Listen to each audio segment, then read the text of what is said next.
बहुत कम लोग यह बात जानते होंगे कि इंद्र देवताओं के राजा का नाम नहीं है, बल्कि देवलोक के राजा की उपाधि का नाम है। लोग यह भी नहीं जानते कि हर मनवंतर में नया इंद्र नियुक्त होता है। वर्तमान समय के इंद्र का नाम पुरंदर है। स्वर्ग का राजा माने जाने वाले इंद्र हिंदू देवताओं में बहुत बदनाम है। देवराज इंद्र के किस्से रोचक है। देवराज इंद्र के जीवन से मनुष्यों को शिक्षा मिलती है कि भोग से योग की ओर कैसे चले। तो आइए इन रोचक किस्सों के बारे में जानते हैं। क्यों दिया था गौतम ऋषि ने देवराज इंद्र को श्राप? इंद्र के चित्रों में उनके शरीर पर असंख्य आंखें दिखाई देती हैं। दरअसल ये आंखें गौतम ऋषि द्वारा मिले श्राप का परिणाम है। पद्मम पुराण में वर्णित एक कथा के अनुसार इंद्र स्वर्गलोक में अप्सराओं के साथ काम वासना से घिरे रहते थे। एक दिन जब वे धरती पर विचरण करने आए तो उन्होंने एक कुटिया के बाहर गौतम ऋषि की पत्नी देवी अहिल्या को देखा।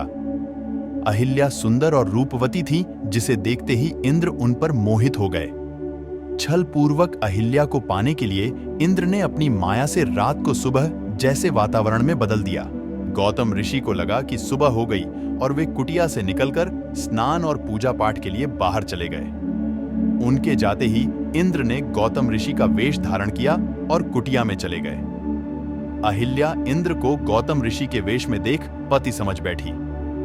गौतम ऋषि ने नदी के आसपास का वातावरण देखा, जिससे उन्हें अनुभव हुआ कि अभी सुबह नहीं हुई है, और वो अपनी कुटिया की तरफ लौट गए।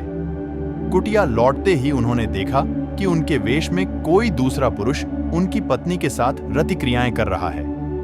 गौतम ऋषि ने क्रोध में आकर पत्नी अहिल्या को जीवन भर पत्थर की शील बनने का श्राप दे दिया।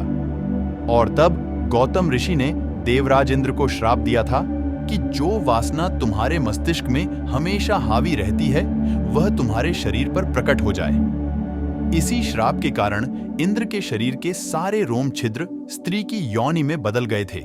लेकिन इंद्र को अपनी गलती का एहसास हुआ और उन्होंने गौतम ऋषि से क्षमा मांगी। फिर गौतम ऋषि ने उन योनियों को आंखों में बदल दिया। यही कारण है कि इंद्र की अधिकतर तस्वीरों पर असंख्य आंखें दिखाई देती हैं।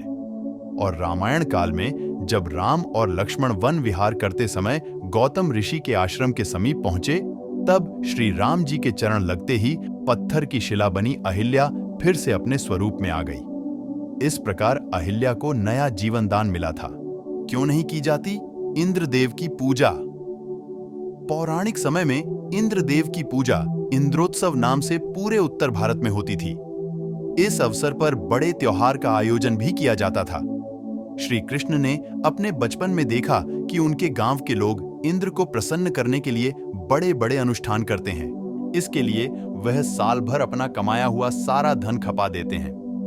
बहुत बड़ा यज्ञ आयोजित होता है। उसमें ब्रजवासी सभी लोग अपने घर के घी, दूध, दही, अनाज की आहुति देते हैं। इस अधिक खर्चीले अनुष्ठान के कारण ब्रज का सारा कोष हर साल खाली हो जाता था। कृष्ण के कहने के अनुसार ब्रज के लोगों ने इंद्र की पूजा बंद कर दी।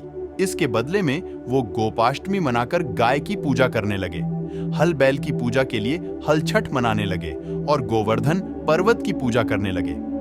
अपनी पूजा बंद होते देख इंद्र क्रोधित हो उठा और उसने बादलों को आदेश दिया कि वह तब तक वर्षा करें जब तक कि पूरा ब्रज, गोकुल और नंदगांव डूब न जाएं। कहते हैं कि 7 दिन तक घोर वर्षा हुई। तब श्री कृष्ण ने लोगों को बचाने के लिए ग्वाल बालों को इकट्ठा किया और उनकी मदद से गोवर्धन पर्वत को अपनी छोटी उंगली पर उठाकर छतरी की तरह रख लिया। सारे ब्रजवासी उसके नीचे आ गए। यह देखकर इंद्र का घमंड टूट गया और उसने नारायण अवतार श्री कृष्ण से क्षमा मांग ली। तो इसी कारण की वजह से इंद्र की पूजा नहीं की जाती। तो यह थी देवराज इंद्र से जुड़ी छोटी सी कहानी। आपको यह कहानी कैसी लगी? कमेंट करके जरूर बताइएगा। धन्यवाद।